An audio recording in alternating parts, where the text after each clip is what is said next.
Hello everybody, welcome back to the channel. My name's Kevin, I'm a geek, you're watching Kevin the Geek, and welcome back to another video where I respond to your comments. I go through all the videos that I released in the last month, I check out all the comments, I like all of them, and of course I pick out any ones I feel I can give a response to, and I respond to them here in the video. I do this every single month.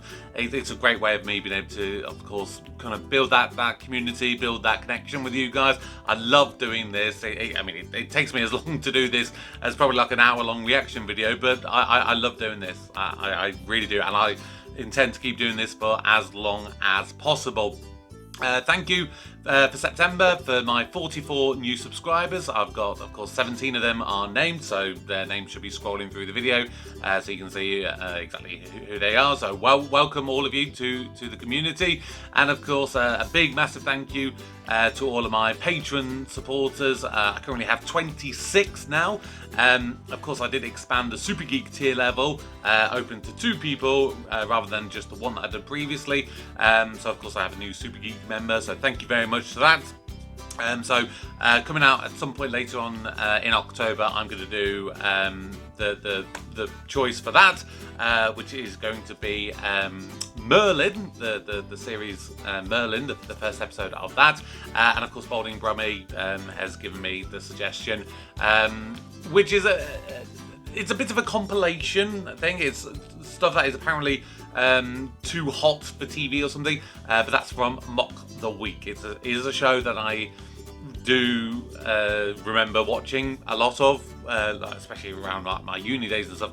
But I don't think I've ever seen. I think this was maybe from like a DVD or something. It was just stuff that was never aired on TV. So yeah, they're the 2 Super Geek choices for the month of October. So they'll come out at some point in October on Patreon, and then onto the channel on YouTube at some point in November. But yeah, thank you to all of the wonderful comments. I had a blast checking through all of them. But let's start reading. Hopefully it's going to be a bit of a shorter video than I normally do. I'm going to try not to make it too long today. I got a couple of responses from it was one of the Still Game episodes where I spoke about potentially wanting to come to Scotland, maybe come to like a Christmas market.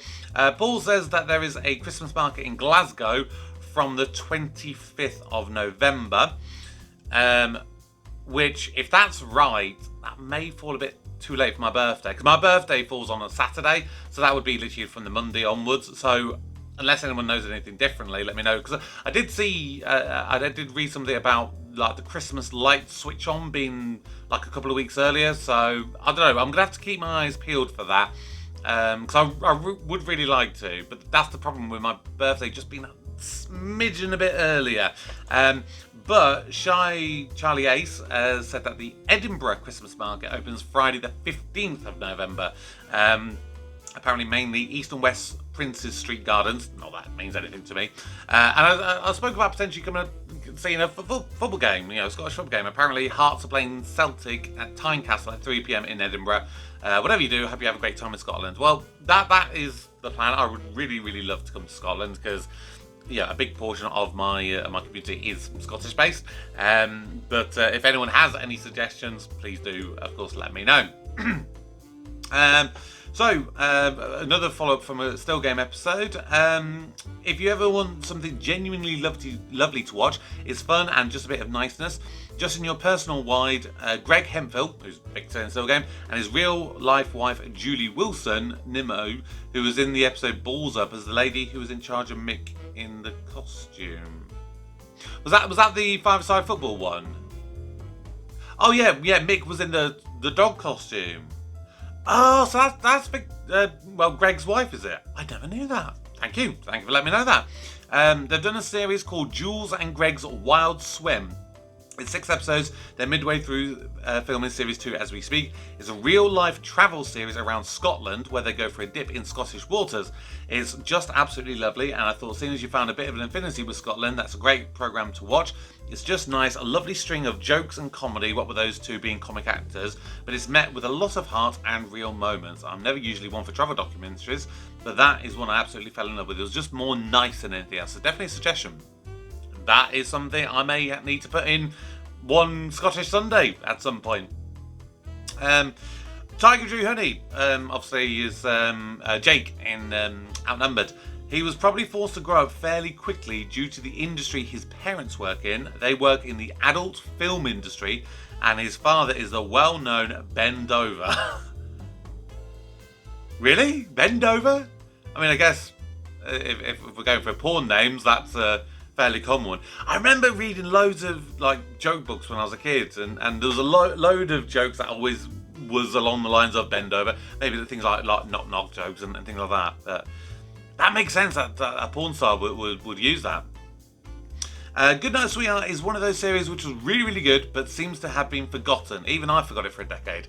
I think, like, some people may frown upon like reactionary channels because they think you're not putting too much effort in and you're kind of cribbing off other people's work and stuff like that. For me, I do this because I enjoy it, and I share things that people love.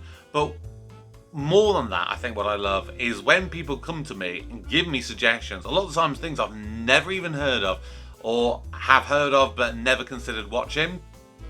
Goodnight Sweetheart is just one of those that, obviously, being British, I know about Only Fools and Horses, but I never would have known that there's another show that's a time travel show, that's a comedy, that's, you know, a guy going backwards and forwards through the past and the present.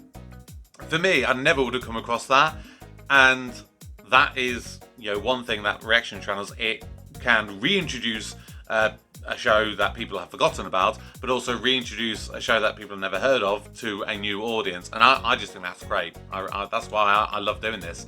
To put you in mind at ease, no, they didn't kill a live fish on set in The Inbetweeners.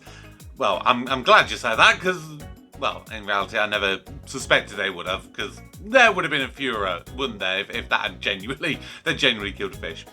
In an interview, they said they swapped the live fish with an already dead one. If you go back, you can see the skin tone is different and the dots are in different positions. Dark as fuck on first watch, but I think Will's, well, that was a much more dignified end for him, helps balance out the sudden dark turn with a humorous one-liner. Still, that poor fish, beaten in such a cruel way. Could have easily tossed him back in the sea, but kid mentality, I guess, from someone like Neil. Yeah, it's like my reaction to that. Like when I went watched it back when I was going through the edits, I was thinking that could come across as that's so over the top. But it just caught me so by surprise. I just was not expecting it at all. So yeah, I hope no one actually believed that I thought it was an actual real fish, because you know, being a performer, I know that would just never happen. Not in this day and age. Maybe back in the day, but definitely not this day and age. I thought you were going to have a heart attack in the middle of that episode of Still Game. You laughed so much. And since you asked if anyone killed a cat of mine, not getting their inheritance would be the least of their problems. Yeah, to be fair, there's been a few times with different shows and stuff. Again, to the point that some people may think I'm overreacting, so I never am. You know, literally what you see is genuine. If I am literally wetting myself laughing, it is because I'm literally wetting myself laughing. I've just found it that funny. And people may disagree and that wasn't really that funny and you were a bit over the top. No, comedy is different taste, but yeah, there's definitely a few times I thought maybe I'm going to have a heart attack and I'm going to die. And no one's going to know, because no one's going to walk in, find my dead body and see my camera still recording and go, ooh, maybe I'm going to edit this together and put it onto YouTube and then people can see how he died. Watch his Still Game. With that same Still Game episode, did you get the Wayne Rooney reference? And can you tell me why they scan quicker in Aldi than they do in Morrison's? Yes, I did get the Wayne Rooney reference, and as I understand it, I've never worked there, but I know someone who has worked at an Aldi, and I know someone different who works in Morrison, so I'm kind of piecing the two together. From what I'm led to believe, the thing with Aldi and Lidl to an extent, why they're able to keep their costs down is because you have that huge bench at the end where, in theory, that's where you're supposed to do your packing. And so the checkout assistants are kind of, they're given key targets of like how many items you like process through, I don't know if it's like an hour or in a day or whatever. And you're supposed to hit a certain kind of number, which is why if they're not scanning, they're literally like they log out of their till, so it doesn't like count against them. But that's part of the reason, because if they're able to hit those targets and really rapidly get the customers through the checkout, ideally by not letting them do their packing at the till, they make them go to the bench and do it there. It means that they don't have to have as many people, or they can have more people to making sure the stock's out so that they can keep the prices low. It's something like that. I don't know why more supermarkets don't do it, but I will say, sometimes they are rushing it through, and you're thinking, I'd rather you slow down just that little bit.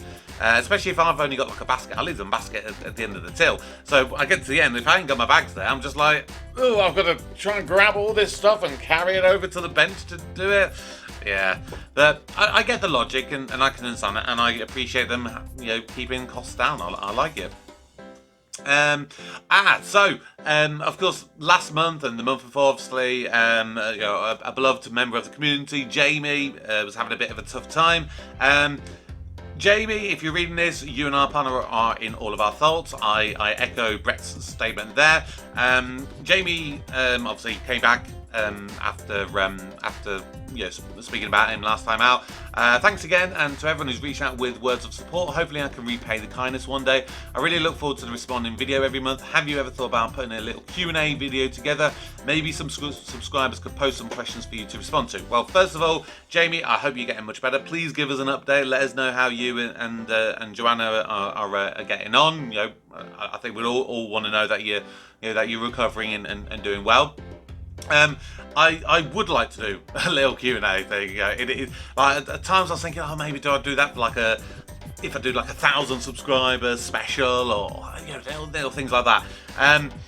Maybe because obviously the last 2 years? Yeah, I think the last 2 years I've done a sort of a New Year's Eve sort of live stream kind of session. Maybe I could do another one towards the end of the year, put something together, do a live stream again, maybe play some games, have a few drinks together, and yeah, maybe combine that with a bit of a Q&A. If people would like that as an idea, let me know. Such a good episode of Ghosts. Nothing beats that first time watching it and seeing more and more details of Thomas's original story being changed.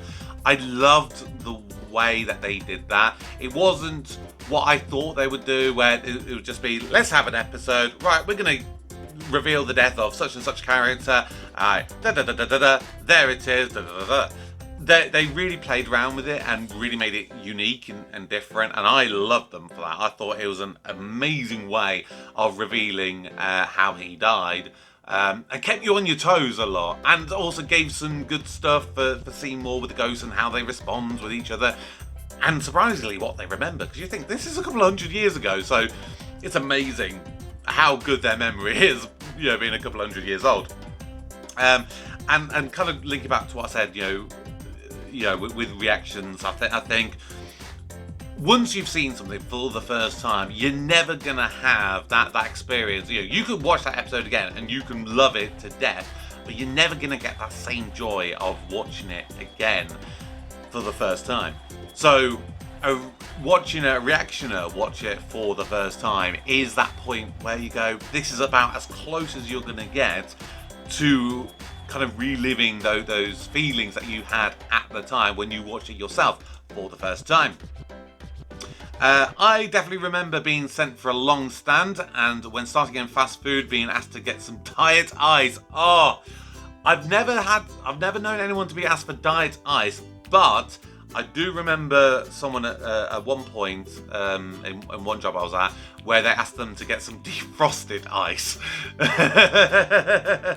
that tickled me. Again, that was a newbie, and they were quite young and quite innocent. So yeah, there's so many jokes like that, isn't there? We could be here for days talking about those kind of jobs, like your long waits and tin of tartan paint and all that kind of stuff. It's brilliant. Great reaction to Still Game. Definitely a good way to end Series 8. I don't know if you know this, but that was Craig Ferguson. Okay. He's originally from Springburn, Glasgow, and he moved to the States to present the Late Late Show. Yeah, so that he was the one who hosted the Late Late Show before James Corden did. James Corden kind of took over from him. He did it for 10 plus years, so it's basically a true story of homecoming for him. I don't think you have to worry about subscribers leaving when this is over, as you do seem to have something for everyone. I'm looking forward to Chewing the Fat, Burniston, Rapsy Nesbitt, In Between is even when Still Game is gone. I subscribed at episode 1 of Still Game, so I've got the whole of Red Dwarf and Doctor Who to go back and watch too. Even though I'm not a fan of Benidorm and a few of the shows you do, I have something for everyone, and it won't be hard to find out what the masses want to see after Still Game by inviting a little feedback over the last season. Thank you, Jamie, for that. I mean, we say you got the whole of Red Dwarf to go back to. You don't really, because I basically did 3 things earlier this year. I did episode 1, the very first episode of Red Dwarf, as a reaction, but that was like a retrospective reaction. It was because I've seen basically all of Red Dwarf and I love it. I then did a first time reaction for Can't Smeg, Won't Smeg, which was a sort of a spoof of obviously Can't Cook, Won't Cook with the Red Dwarf cast. That was hilarious. Definitely, I would recommend checking that out. That was absolutely hilarious. And then it was a short thing of the series 3 opener, the backwards episode. I did a reaction to a section of that, which is where someone is in the real episode. They're obviously talking backwards, but someone has literally taken the clip, reversed it, so you can hear what the person is actually saying at the time. That, again, just as a little nutshell thing, that was great to watch. So, yeah, 3 things of Red Dwarf of mine that you can watch. Obviously, Doctor Who, because I know Andy's mentioned it a few times. Just to clarify, with Doctor Who, I've only done reactions of the main show, the very first 2 serials featuring the First Doctor, so An Unearthly Child and The Daleks. So those were the first 2. There was like 4 episodes of one, and then I think it was about 7 episodes of The Daleks serial.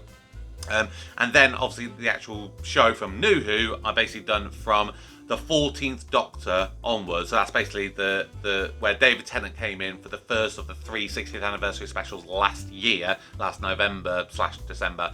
Then last year's Christmas special, and then all of the series that was this year. All of those, you've got condensed versions, and in the videos themselves there is a link to the full length version, you know, regardless whichever version you want to see. I've done a few other little kind of like anniversary specials of Doctor Who. Again, that was last year. Remember what I do, every video, if you have not seen it, every video that I've done for the last, I don't know, 6 months or so, if you look in the video description, there is a link to a Google Drive document which contains every reaction that I have done for the channel. I've broken them down. There's links to playlists and to individual videos if there's only like 1 episode of something. So check that out. I've also pinned it as a post on my Patreon. Again, it's a public post so anyone can see it. So the first thing when you go onto my Patreon, that is one of the first things that you will see in terms of its post. Again, just check it out. If there's anything you're not sure whether I have or haven't done, it's right there and you can easily find it, and find it a nice easy way to see what I have done. Because if you think about suggesting anything, I may have already done it, but you just may not have seen it. Okay, so with that. I'm looking forward to the Scottish stuff. I mean, Sunday will pretty much, I think, always probably end up being a Scottish day. But I didn't know that was Craig Ferguson. I didn't recognise him at all. I mean, it was a fantastic episode. And that moment where Eyes is in bed, I was thinking, oh God, don't get your dildo out again. But then, whew, that was a transformation and a half, wasn't it? Didn't expect to see Green Wing. Barely anyone has reacted to it, so I'm really looking forward to this. Loved it back in the day. Mark Heap as Dr. Alan Statham is legendary. It was a fantastic show. Absolutely loved that episode.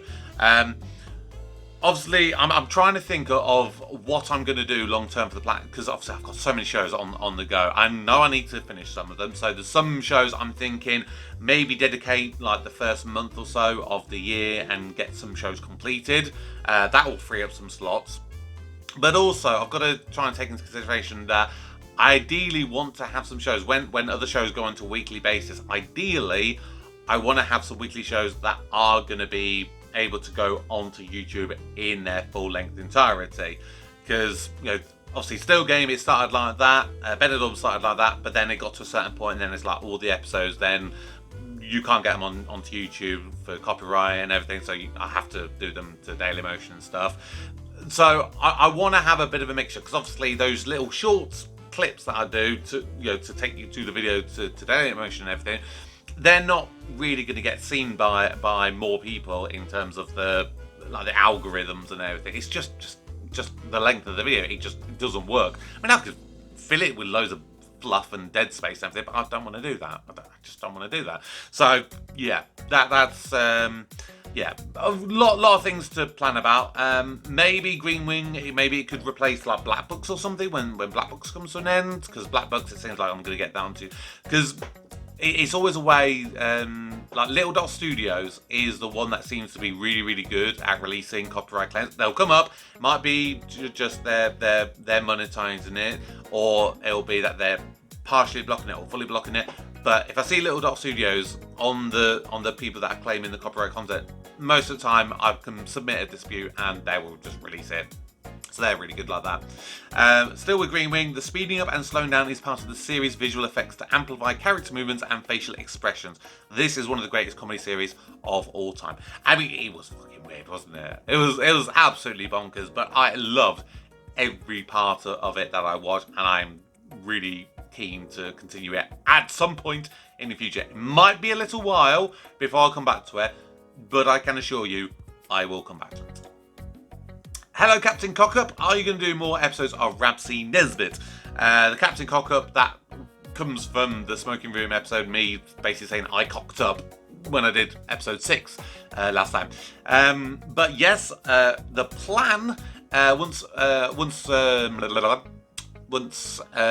Still Game comes to an end, Rabsy Nesbitt will take its Sunday slot on a weekly basis, but I do need to make sure, someone sent me a link, I don't know if I can still find it, maybe someone might want to send it to me again, but there was a live show of Still Game, which apparently is sort of a continuation for the last episode of Series 1 going into Series 2, so if anyone has got that link, as anyone wants to send it to me, then I would really appreciate that. That would just really help me out for that. I just learned that Glenn Ponder, he was the band orchestra manager thing from Knowing Me, Knowing You. Steve Brown, passed away several months ago. He was involved in so many shows that you and I have watched. He did the music for Dave Gorman, was a producer on Planes, Trains and Automobiles. That is obviously on my Patreon. I'm going to be releasing that onto YouTube in November. And Buffy the Vampire Slayer. He did pretty much all the music for Harry Hill and Steve Coogan shows and movies. Wow. That's one hell of a CV, isn't it? Well, from Knowing Me, Knowing You, Steve Brown. Please rest in peace. Kevin, prepare for a few interesting facts about Lord of the Rings, The Two Towers, and these are just some stuff off the top of my head. When Aragorn kicks the Uruk-hai helmet, Viggo Mortensen, the actor, broke his toe in real life, which is why he screams. When Aragorn, Legolas, and Gimli get surrounded by Éomer and the Réirim, I don't know if I'm probably butchering those pronunciations. Most of the riders are women because they couldn't get enough professional male horse riders to play all of them. The horse who plays Shadowfax came exactly when Gandalf called him in filming, so they got that in one take. I've always thought that was funny when the horse nods his head when Gandalf says his name, as if saying, yes, that is me. They apparently only had one take to film the explosion for Helm's Deep, otherwise they would have had to rebuild the whole thing, but they got it and it looks perfect in my opinion. Whew. Peter Jackson has a cameo in this movie too, as a dude head to toe in chainmail can be seen in the front wall throwing stones. If you want to be a true Lord of the Rings nerd, this is important life stuff that you need to know just in case questions come up in a pub quiz or something. Greetings from Northern Ireland. Well, thank you. Greetings back to you. Welcome. I'm very glad to have you part of the community. A lot of big facts there. I can't believe he broke his toe. That is the definition of suffering for your art, isn't it? Most riders are women because they couldn't get enough professional male horse riders to play them.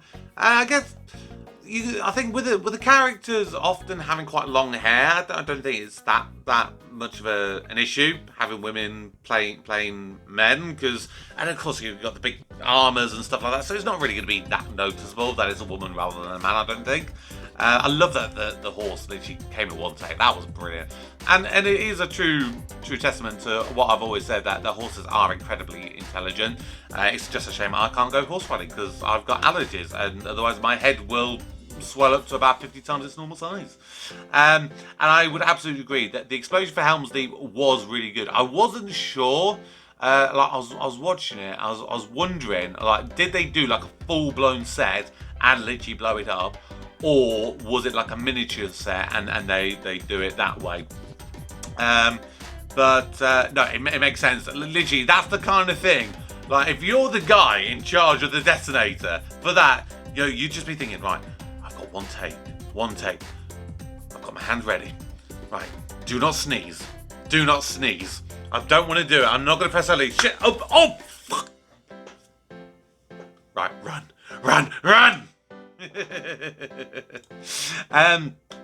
I hope you decide to release episodes of One Foot in the Grave weekly rather than monthly. It will take best part of a year to finish them if you release them weekly. If you were to release them monthly, it would take 3.5 years. I understand that, and like I said before, that is something I'm trying to work on. Trying to think, what can we do in terms of moving forwards, trying to get shows completed, because like I said, I want to get more done, and maybe it might be a case, do I for a period of time go 7 day a week, or rather 6 days a week, still 7 days a week, doing things on a weekly basis, but that would mean that there's a number of shows that I'd go, right, okay, we're gonna have to just put a massive pause on these for a little bit.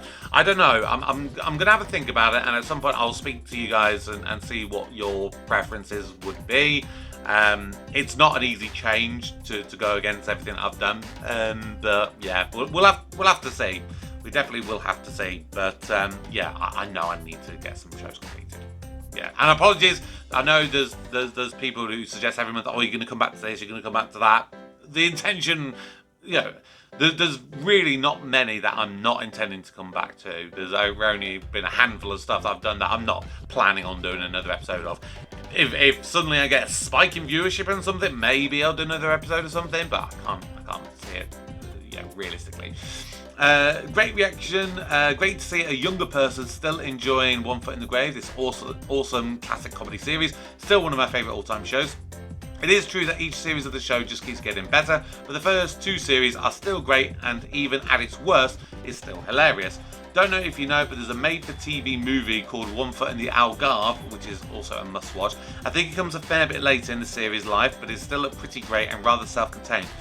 I looked this up, and from what I can see, it looks like it was a Christmas special that aired after Series 4. What I did also read is apparently recently, or a couple of years ago, they sort of re-released it on like BBC on like Christmas Eve or something like that a couple of years ago, where they sort of enhanced it and made it kind of widescreen rather than the original, sort of shorter width thing. If there's anyone who knows of a really good clip or a link, to that kind of enhanced version, that would be really good. Just because I think it looks better in many cases. When it's slightly more enhanced. If not, then I'm sure that the file I've already got downloaded is probably going to be sufficient. But if we can get a nice widescreen version, that would always be nice as well. Loretta is my favourite Benidorm character. She's criminally underappreciated by fans. So glad you're at this point. Great episode and reaction. Loretta, interesting to choose a character as your favourite character who's only in the last 2 series of the show is interesting. At least I presume she's in the second series. She may not be. She may literally only be in series 9 for all I know. But at the same time, it's not too hard to kind of come to terms with, because so many people say my favourite character is Mel. and Mel was himself only in 2 series of the show. So you know, it's not about quantity, it is about quality, isn't it? I've liked what we've seen with Loretta so far, and I like her dynamics, particularly with Eddie. They have a really good dynamic there. Absolute Carp Channel, lol, bye. I believe you probably meant to say crap rather than carp. Well, going with the fish pun, it seems I wasn't your catch of the day. You know what I wish with YouTube, because they kind of have it with Patreon, which I kind of like. If you join Patreon, or if you leave someone's Patreon, if you choose to cancel your membership with someone, there is the option to do like a I don't know, almost like a survey. Like when you join someone's membership, it can be like what are some of the stuff that you're looking forward to. For that, because I think I actually got one. I'm just trying to bring it up if I can here. Because I've got exit surveys. There was a few people who cancelled their memberships, and their reason was my financial situation changed. Absolutely fine. I completely get that. And then someone else, I think it was Balding Brummy. He had an issue with his card, so he had to cancel it and then rejoin back up. But yeah, I'd love if there was something like that for YouTube. Like if you decide to unsubscribe, you could, it gives you an option. You don't have to do it, but it could give you an option to say, this is why I'm choosing to unsubscribe, because it would help the creator out. Because it may be just like, you've done loads of stuff that I really liked, but your new content is kind of moving away from the stuff that I personally like. Or it could just be, I don't like their content, or it could be this or that or whatever. I just think that would be a really good way of helping creators to understand their viewers and understanding what they're doing well and what they're not doing so well. And I can get so much from comments, but not always, if because I get people unsubscribing all the time.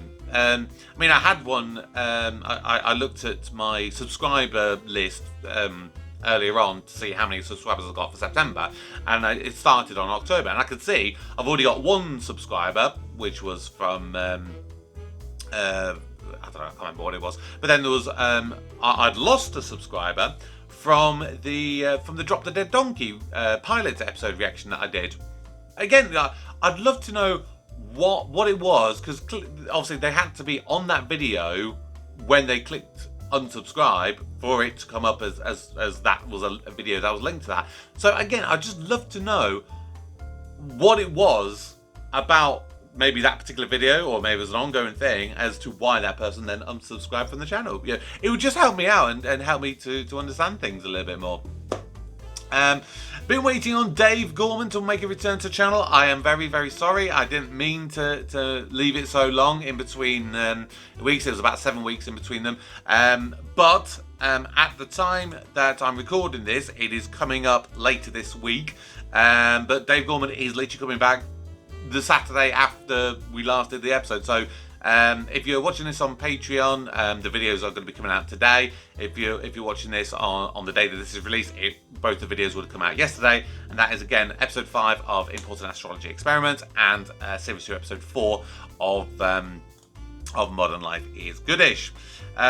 I went to see Dave a couple of weeks back, and he was amazing. It was him practicing 2 episodes for the new series of Modern Life is Goodish. And if the rest of the episodes are anything like the ones that I saw, then they will be as good, if not better, than the things you're reacting to. Now, there was a member of the community, I can't remember who it was, but someone actually went to the recording for the first 2 episodes, and they said it was absolutely fantastic. So I'm really looking forward to seeing them at some point in the future and kind of comparing them to see how they kind of feel. From what you guys said, they may just feel like exactly the same notion of Modern Life is Goodish. But yeah, I'm absolutely loving it. You should never give cats milk to drink. They are lactose intolerant. They will love it at the time, but hours later they will feel bad, pain and discomfort. They only have tiny brains, so they cannot figure out that it is the milk that is causing them pain. It is up to the owners to figure it out and stop giving the milk. I actually never knew that. I never knew that cats are lactose intolerant. I've never had a cat myself. Again, I have allergies. But I mean, I'm just not really a cat person. Nothing against anyone who is, but I just personally am not. So that's a new thing for me to learn, and that is definitely going to be something I'm going to have to stop doing when I go around to my sister's, because my sister does have a cat, and my sister puts out milk for her cat, and just because she does it, I just naturally I put a little bit down when I go around. So yeah, I'm going to stop doing that. I'm going to stop giving the cat milk. So thank you for letting me know that. Cat's Whiskers is hands down the absolute worst episode of Still Game by far. I wonder what they were thinking when they wrote this. The lone wolf has got the most annoying accent and just seems totally out of place in the show. He's bound to be the first person to ever call any drink fizzo in Glaswegian history. I actually knew someone. Obviously, they're not from Glasgow, but I did know someone in my younger years who you would used to say, "Oh, I'm just gonna go to the shops, get a bottle of fizzo." So I don't know if that's maybe like a location kind of thing, but I have heard people call it fizzo. Not often. I will clarify that. That's the only person I've personally ever heard call it. But someone else put something about maybe they use that word in terms of like a copyright reason, because I know, like if you mention like Iron Brew or something, you're gonna have to pay basically product placement, aren't you? Even if it's not really done. So that's why there's probably a lot of fake items in there. But yeah, it is. It was a bit of a weird one with that character. I mean, it's hard to say that something is the worst episode of a show when the show in general has been so good. If I ever do a full ranking of Still Game where I rank every episode and try to put them in an order, God, that's gonna take some heavy scrutinizing.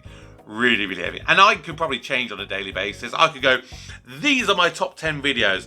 Literally a day later, actually no, I'm going to take all of them out and put these other 10 episodes in their place, because I just think it could be where you are on a day-to-day basis. It can be really difficult to do that. So that is the last comment that I'm responding to this month. Thank you again to everyone who's left comments. Thank you to everyone who's subscribed. Thank you to everyone who's who's joined the Patreon. Of course, if you want to know what the plans are for this month, which is of course subject to change in terms of dates and stuff. I think the things that I'm going to be doing is pretty much set in stone, but it may be the dates that may change. But yeah, I did a community post where I've literally put them all on there, so feel free to check them out. Don't forget, check out the video description of my videos. If you want to see anything that I have done a reaction to, then check that out. You can find the link to my Google Drive. I try and update that as frequently as I can. It may be marginally out of date, but anything that I've got that says coming soon that's already out, it's worth maybe just having a quick check to see. But yeah, thank you all once again. Keep giving your subscriptions, keep giving your comments as always, and I'll always try and respond to anything that I feel I can give a response to. But that's going to do it for this month's episode of responding to your comments. Thank you once again. But now, my name's Kevin. I'm a geek, and you've been watching Kevin the Geek. Goodbye.